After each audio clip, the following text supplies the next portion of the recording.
Hoy en Derecho Romano, la eficacia y fuentes de las obligaciones. Nuestro foco recae sobre la eficacia y las fuentes de las obligaciones, un tema que es la quinta esencia de la jurídica romana. Obligaciones civilis y la actio como mecanismo de tutela. Las obligaciones civiles garantizan su cumplimiento mediante un sistema de acciones judiciales denominada actios. Este sistema confiere al acreedor una serie de facultades que le permiten exigir el cumplimiento del deudor. Las actios son, por tanto, no solo una expresión de la justicia codificada, sino también un reflejo del poder coercitivo del Estado romano. Las obligaciones naturales, ambigüedades y limitaciones jurisdiccionales. En contraste, las obligaciones naturales se caracterizan por una ausencia casi total de la tutela judicial. Estas obligaciones operan predominantemente en el ámbito de créditos y deudas de individuos alieni iuris, es decir, personas sujetas a potestad superior. La jurisprudencia romana clásica no presenta una doctrina unificada sobre este tipo de obligaciones.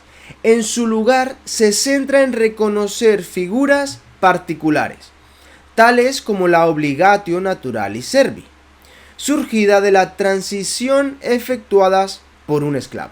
Ahora pasamos a la casuística y efectos jurídicos derivados. Algunos ejemplos ilustrativos de las particularidades de las obligaciones naturales incluyen la deuda contraída entre personas bajo la misma potestad y las deudas extinguidas por capitis deminutio, específicamente aquellas incurridas por un pupilo sin la debida autorización.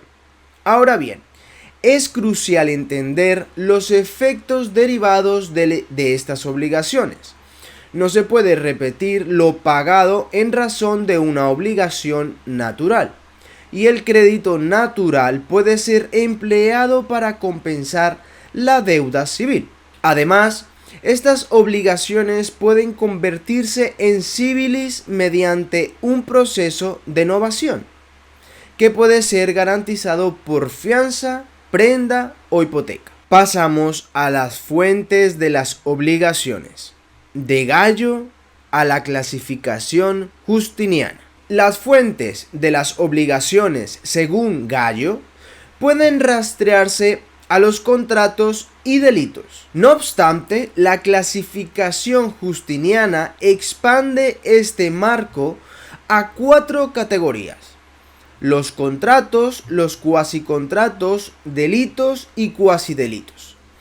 Este enfoque es mucho más matizado y ofrece una resolución para aquellas situaciones que no encajan claramente en las categorías primordiales de Gallo. Una consideración importante es estudiar sobre los libros dorados o diurnos. Estos ofrecen una clasificación triple de las causas que dan el origen de las obligaciones, como pueden ser los contratos, los delitos y un tercer tipo indefinido. Este tercer tipo pudo haber sido una especie de precursor a los cuasicontratos y cuasidelitos de la clasificación justiniana. También podríamos introducir para una mejor comprensión en ámbitos globales lo siguiente. Comencemos, por ejemplo, con el pluralismo jurídico de Sally Falk Moore, una teoría que sugiere que diferentes sistemas legales pueden coexistir en la misma jurisdicción social. Esto nos permite reconocer que en el contexto del derecho romano no solo debemos considerar las leyes formales del Estado, sino también otros sistemas normativos como los religiosos y los comunitarios. Este prisma es especialmente relevante cuando se trata de analizar las obligaciones naturales. Aquellas que, aunque no son exigibles en un tribunal romano, podrían ser significativas en otro contexto normativo. Ahora bien, cuando hablamos de justicia retributiva, nos estamos refiriendo a un sistema que busca castigar al infractor de manera proporcional a su delito. En el derecho romano, esto podría verse reflejado en conceptos como la lex talionis. Esta ley promovía un castigo equivalente al delito cometido. Sin embargo, este enfoque retributivo se vuelve aún más complejo cuando lo consideramos desde la perspectiva del pluralismo jurídico. ¿Qué sucede cuando una acción considerada delictiva en un sistema normativo es aceptable en otro? Estos son dilemas que requieren una evaluación cuidadosa de los principios retributivos a través de diversas lentes normativas. Por último, la justicia social nos ofrece un marco para analizar cómo los diferentes sistemas normativos afectan a grupos diversos de una manera desigual.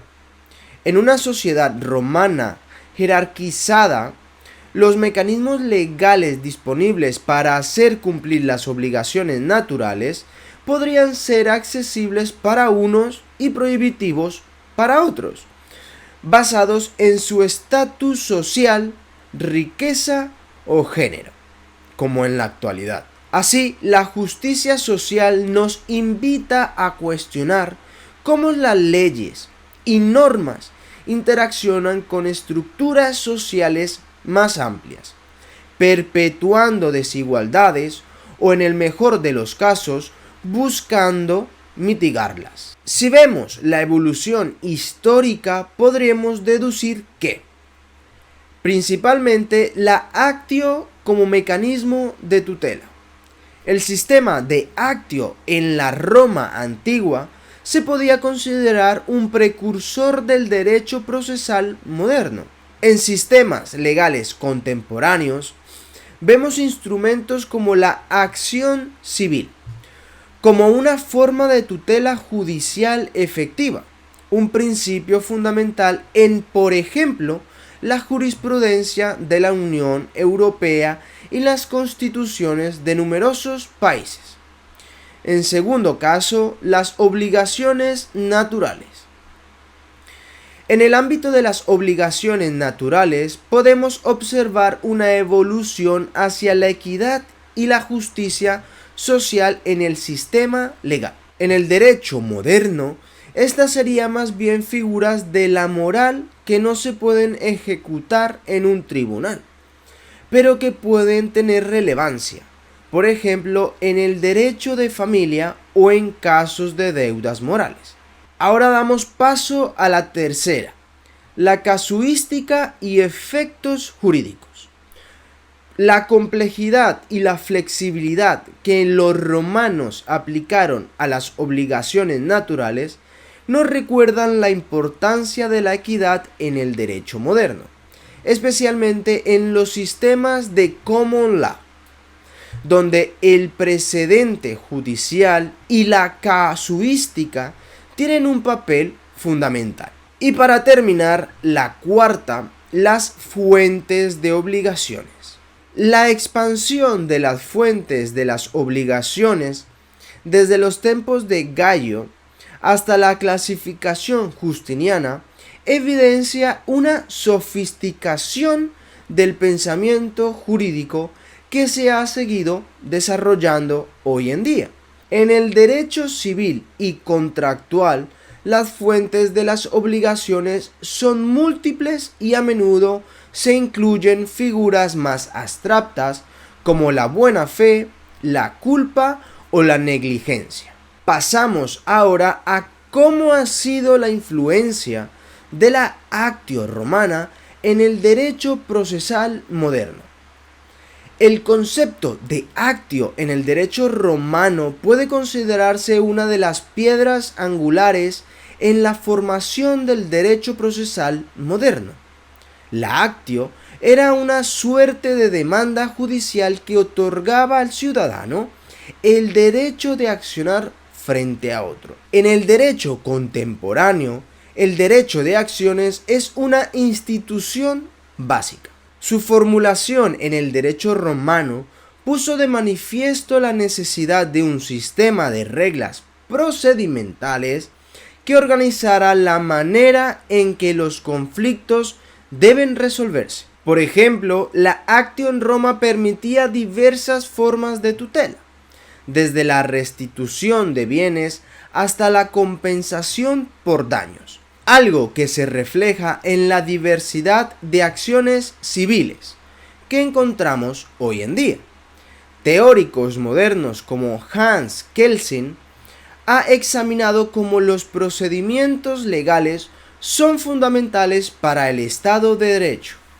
Al garantizar un sistema equitativo para resolver las disputas, el derecho procesal moderno sigue siendo un reflejo del poder coercitivo del Estado, tal como lo era en la Roma antigua. Pasamos entonces a las obligaciones naturales y enriquecimiento sin causa. El concepto de obligaciones naturales en el derecho romano era una forma de reconocer ciertas deudas o responsabilidades, que aunque no fueran exigibles en el ámbito judicial, poseían un fuerte componente ético o moral.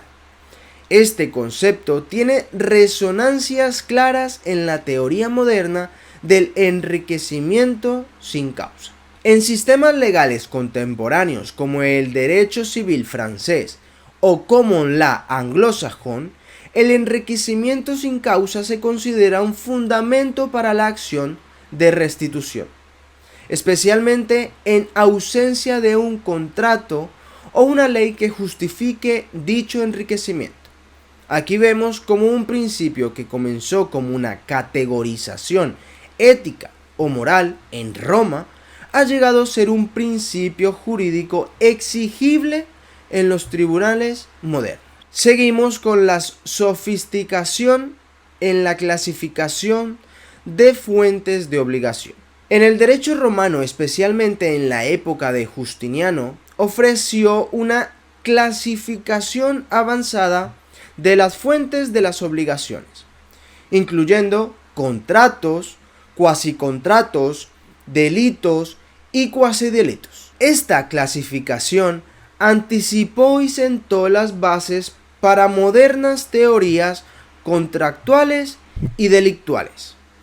La teoría del contrato, tal como es elaborada en la jurisprudencia moderna y en el pensamiento de juristas como Charles Freud, sigue explorando la complejidad de las fuentes de las obligaciones.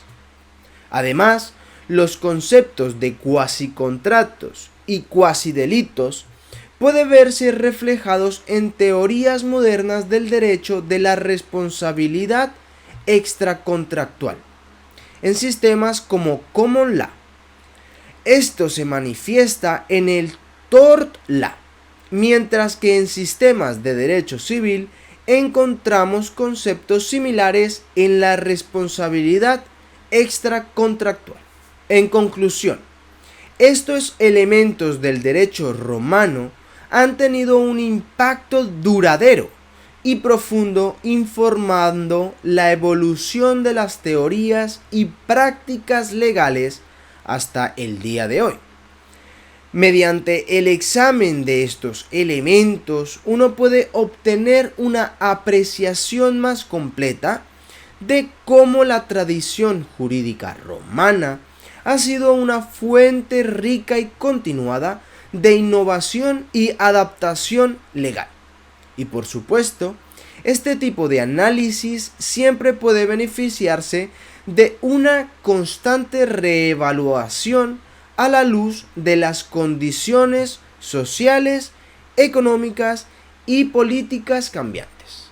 Ahora doy paso a las explicaciones que tienes que saber perfectamente para ser el mejor jurista y un experto en derecho romano. Empecemos por las obligatio naturalis servi. Es un término del derecho romano que se refiere a una obligación moral o natural que se consideraba que un esclavo tenía hacia su dueño, incluso cuando no había obligación legal o contractual expresa que lo requiriera. En la sociedad romana, los esclavos eran considerados propiedad de sus dueños y por lo tanto se les asignaba diversas tareas y responsabilidades, además de las obligaciones legales que se establecían a través de contratos y acuerdos entre los propietarios y sus esclavos. Existían ciertas expectativas culturales y sociales que se consideraban naturales para los esclavos. La obligatio naturalis servi implicaba que los esclavos debían lealtad y obediencia a sus dueños, incluso cuando no se les exigía legalmente que cumplieran con ciertas tareas o responsabilidades. En términos generales, se consideraba que los esclavos debían trabajar arduamente y sin quejarse, y debían comportarse de manera respetuosa y sumisa hacia sus dueños. Vamos, lo que pasa ahora con los autónomos y los políticos. Es importante destacar que la obligatio naturalis servi no era una obligación legal y por lo tanto no podía ser extinguida mediante acciones legales. Sin embargo, la falta de cumplimiento de estas expectativas culturales y sociales podían tener consecuencias negativas para los esclavos, como castigos por parte de sus dueños. Ahora pasamos a explicar lo que es la tort law, la rama del derecho civil que se ocupa de las responsabilidades civiles que surgen cuando una persona causa daño a otra. No se trata de violaciones contractuales ni de delitos penales, sino de actos que, aunque puedan ser involuntarios, resultan en daño a un individuo o a su propiedad. Uno de los objetos primordiales de este ámbito del derecho es ofrecer un mecanismo para la reparación del daño, generalmente mediante la compensación monetaria. Desde una perspectiva sociológica, sirve como un regulador social, incentivando comportamientos seguros y de responsabilidad. Algunos de los teóricos más influyentes en este ámbito es Ronald Coase y Guido Calabresi, quienes han discutido ampliamente el concepto de eficiencia en la asignación de recursos y responsabilidades. Desde la óptica en la psicología, podría verse este tipo de legislaciones como una materialización del deseo humano por la justicia y el orden, una forma de externalizar el contrato social que Hobbes y Rousseau debatieron en sus obras. Ahora pasamos a definir el common law.